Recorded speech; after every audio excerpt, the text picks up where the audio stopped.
16 mois. 16 mois ont suffi pour faire entendre et résonner dans notre pays et bien au-delà de nos frontières la voix de la démocratie consultative, celle du Conseil économique et social. Ce que nous avons semé ne nous appartient plus.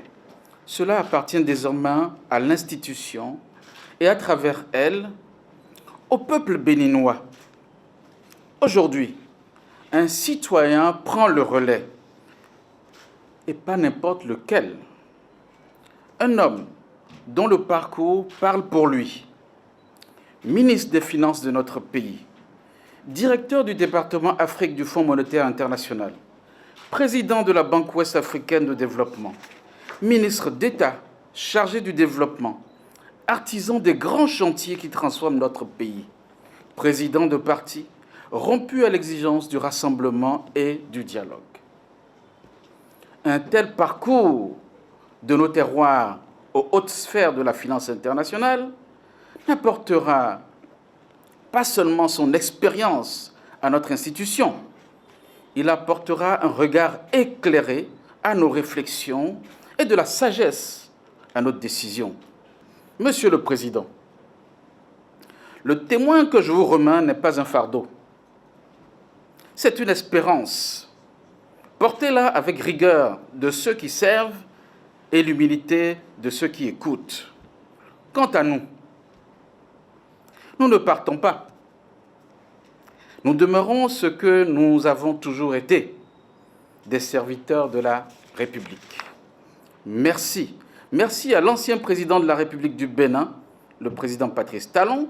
Merci au président de la République, le président Romuald Wadagni. Merci aux anciennes conseillères et aux anciens conseillers, compagnons de route de ces 16 mois. Merci à l'administration et à l'ensemble du personnel civil et militaire du Conseil, cheville ouvrière, discrète mais indispensable, sans laquelle aucune de nos ambitions n'aurait pu prendre corps.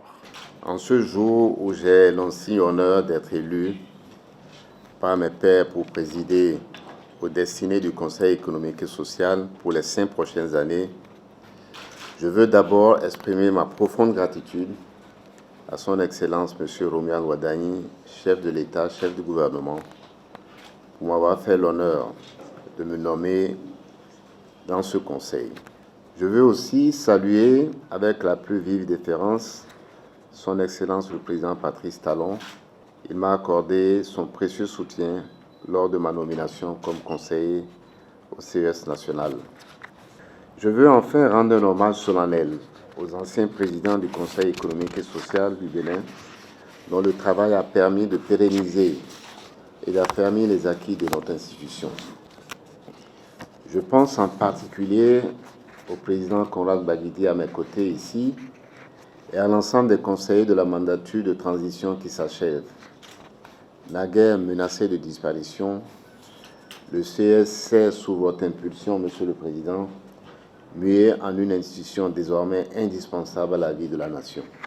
Notre action des 5 prochaines années s'articulant donc autour de 4 piliers fondamentaux. Premièrement, renforcer l'utilité de l'institution. Deuxièmement, consolider sa proximité avec les citoyens. Troisièmement, dynamiser le dialogue interinstitutionnel et enfin, amplifier notre rayonnement à l'international. Les pouvoirs publics attendent de nous rigueur et pertinence. Nos concitoyens attendent de nous que nous soyons pleinement leur interface avec les instances de décision. En formant des vœux de pleine réussite pour cette 8e mandature, je vous réitère à tous l'expression de ma profonde gratitude. Vive le Conseil économique et social. Je vous remercie.